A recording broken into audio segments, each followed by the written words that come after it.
Alright, we're now into my bear tanking or Guardian Druid guide. So this is the third in a sort of series of tanking videos for World of Warcraft. I'll be, posting links for the ones I did for my warrior and my death knight towards the end of this video. Anyway, back to this druid. So it's basically your shapeshifter class. This almost unique ability allows the class to perform any role in a raid or group environment and do pretty well. It's quite fun to tank with. You don't get too many abilities, at least from my point of view, but it doesn't mean it's less effective by a huge margin. So if you want to tank with your druid, let's get into bear form and go over the talent picks available to the class. Okay, so this is your talent tree for the Guardian Druid. Now, for tier 1, the choices are pretty much movement oriented. So I normally run with Wild Charge, and that was because I was initially looking for a mobility ability like my warrior's charge ability. So it works in the same way in that you move at high speed towards a target and you immobilize it. So one other option is feline swiftness, and it's also a good option because it's a constant and consistent increase to your base movement speed, and increasing movement speed is always a good thing. Now the last one, Displacer Beast, isn't as good. You could probably use it to get out of certain fight mechanics, but it doesn't happen so often as that you have to choose it. For tier 2, I'd suggest Izera's Gift. I'm not sure how that's actually pronounced. Or one other talent you can pick is Renewal. So Izera's is a good talent in that it requires no management and it gives you percentage heals based on health. Renewal is a good burst heal talent that is also percentage based and scales with your health pool. Now the third option you have for tier 2 is Cenarian Ward. It's also good because of the low cooldown at 30 seconds, but the heal over time mechanic and it being on the global cooldown doesn't make it as good. Tier 3 really doesn't offer anything game breaking that makes it mandatory to pick only one.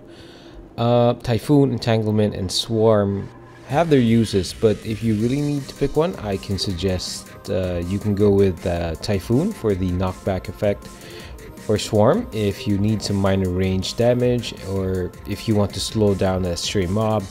Now Entanglement is useful if you want mobs to stick around, but I find that Druid AoE is good in that mobs will always be glued to you.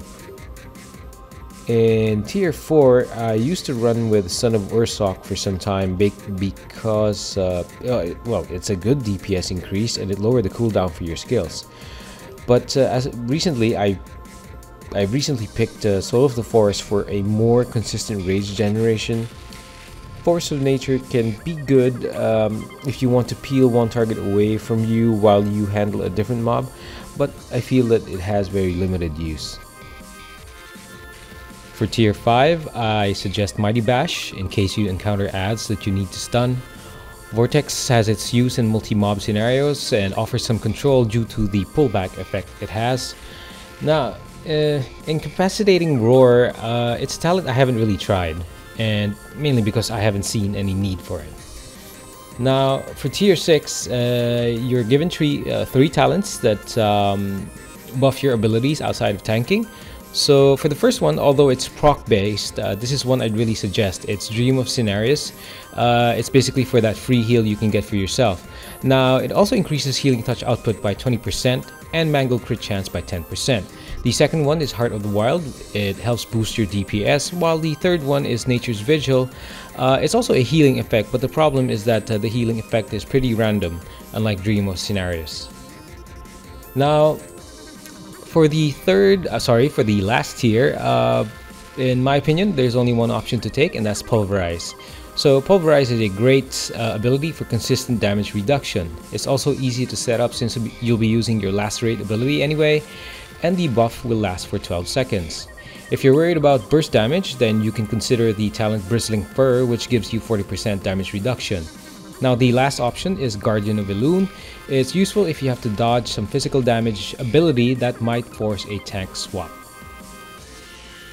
Okay, let's move on to our stat priorities, gems, and enchants, and other buffs we'll need as a Guardian Druid. So again, because of the lack of reforging, it can be difficult to follow any priority, but when you get the chance, here are my suggestions. So it's basically bonus armor, mastery, multi-strike, and versatility. So as in my warrior and death knight videos, bonus armor is the stat that is most useful for Guardian Druids. Again, as I've mentioned it a couple of times in other videos, it's consistent physical damage mitigation and adds attack power as the value increases. Now, for mastery, it's important because of your passive ability called Primal Tenacity. It gives you an absorb shield when you are hit by a physical attack.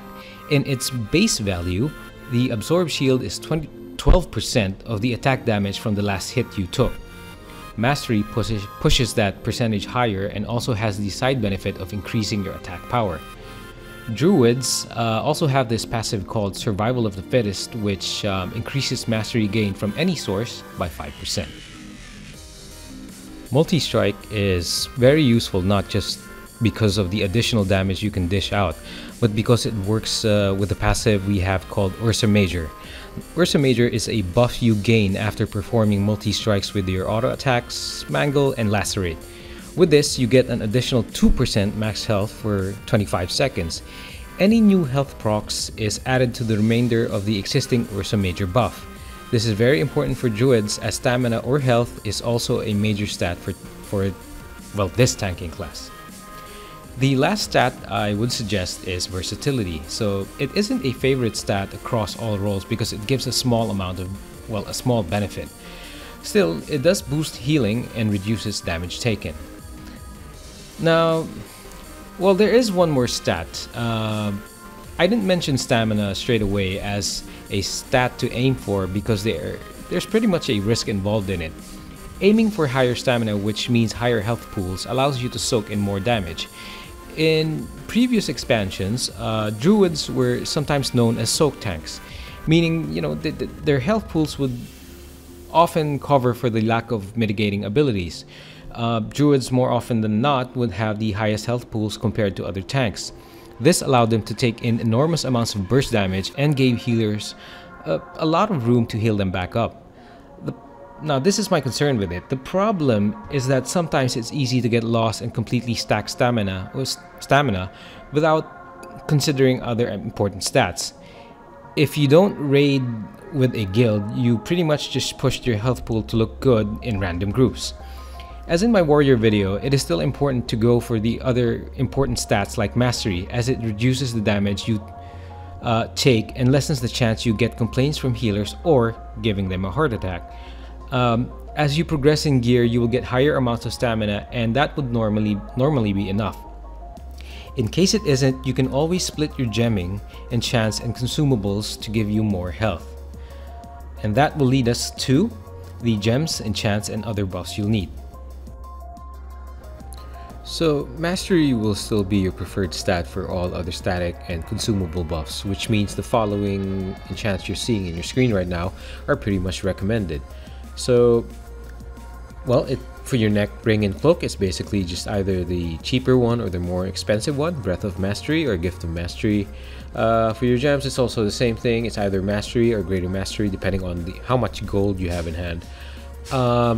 As I mentioned earlier, if you do need more stamina, just go for the stamina alternatives for gems and enchants, which are basically for your neck, ring, and cloak, it's your Breath of Stamina or the more expensive one, and then for your gems, it's going to be Stamina Talidite, or if you have more gold, go for the more expensive one. So, food consumables are more flexible, so always carry around stacks that give you both. One stack that gives you stamina and another stack that gives you mastery. So alchemists can only provide the stamina buff for flasks, so that's your Draenic stamina or the more expensive version, but you should also bring with you your Draenic armor potion for those parts of fights where physical damage is quite tough. Okay, let's move on to our gameplay rotations, cooldowns, and abilities. So in my Warrior and Death Knight videos, I talked about the rotations first before the class abilities. So for this guide, I will be switching it up as it's it's just better to go over the abilities first before jumping into rotations. So let's get into the defensive ones that I haven't mentioned in the talent tree portion of this guide. So the first one is Survival Instincts. What this ability does is it reduces damage taken of any type by 50% in a 6-second window. So it has 2 charges with a 3-minute recharge time. So while we're on this ability, I would like to, maybe you can consider one glyph, that's Glyph of Survival Instincts.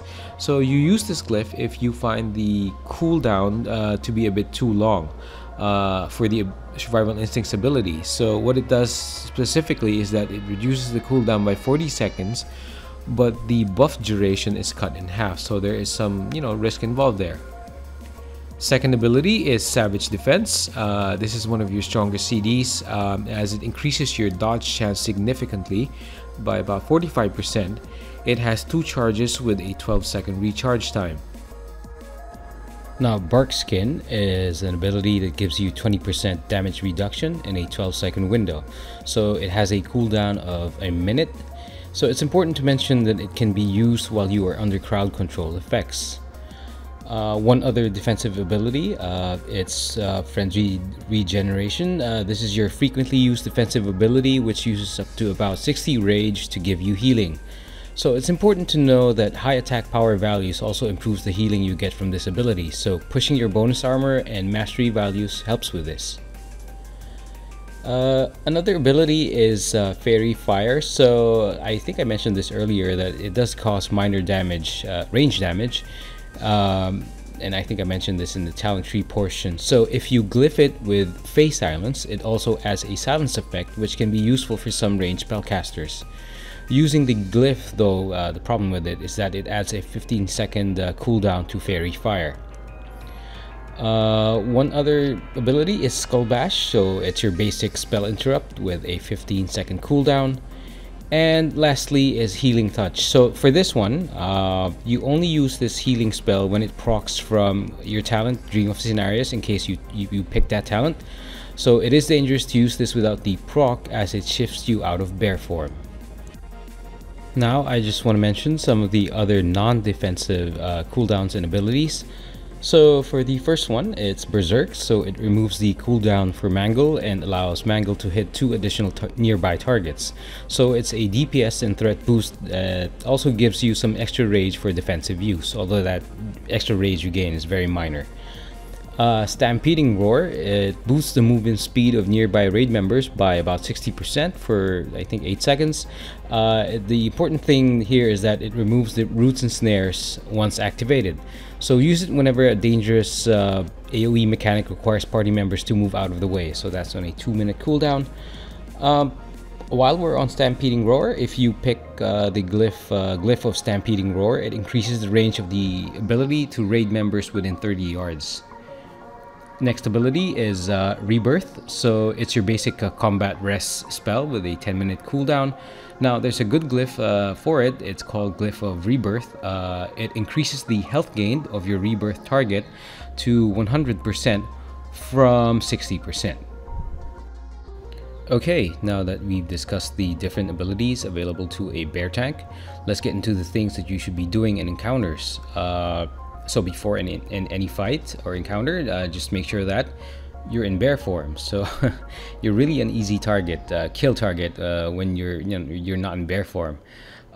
Just one thing about bear form is that you do gain a small amount of rage as you shapeshift into it. So make sure all your buffs are in place.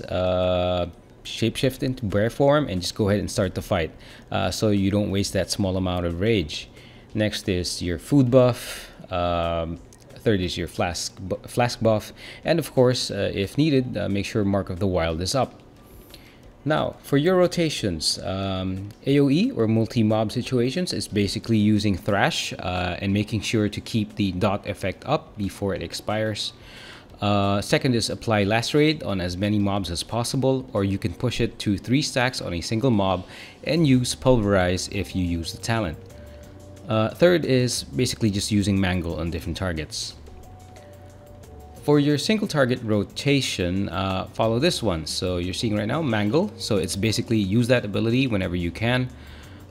Second is Lacerate, up to 3 stacks, then use Pulverize if you pick that talent. If Lacerate will proc a free mangle, so hit that button.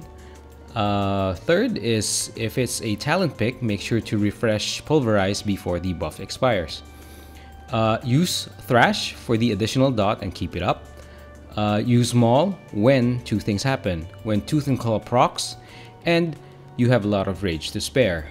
So while we're on Maul, I do have a glyph suggestion for this one, and that's Glyph of Maul. So what it does is that basically Maul will hit another target for half the damage. So about Tooth and Claw procs makes your next Maul place a debuff on your target, so that debuff makes the target's next auto attack deal less damage. So it's really useful. I mean, it's minor, but it does help smoothen out the damage you take. Okay, so it's macros and add-ons time. I don't really use any macros while bear tanking. It's just really one of those tanking classes that it's very minimal in terms of management. So if you really do want to use a macro, or you want to look for something that might be useful for you, I suggest searching around the web for scripts that you might find useful. Now, it's sort of the same thing for add-ons. It's just one of those classes with few abilities to watch out for. So, well, as with my other guides, I recommend usually the standard ones. So it's Deadly Boss mod, so it just really helps with encounters and even some world events. ELV UI, it's basically just a better looking UI compared to the standard WoW interface. And SCADA, it's your damage meter and threat meter combined, so it's just like having Recount and Omen threat meter into one add-on. And that's it for my bear tanking or Guardian Druid guide. So I'm pretty sure that my Paladin tanking guide will soon, come around, and I'll be able to make that. But be sure to check out my other videos if you're interested in tanking with other classes, and hit that subscribe button you're seeing right now to see more content from me. So guys, as always, thanks for watching my video.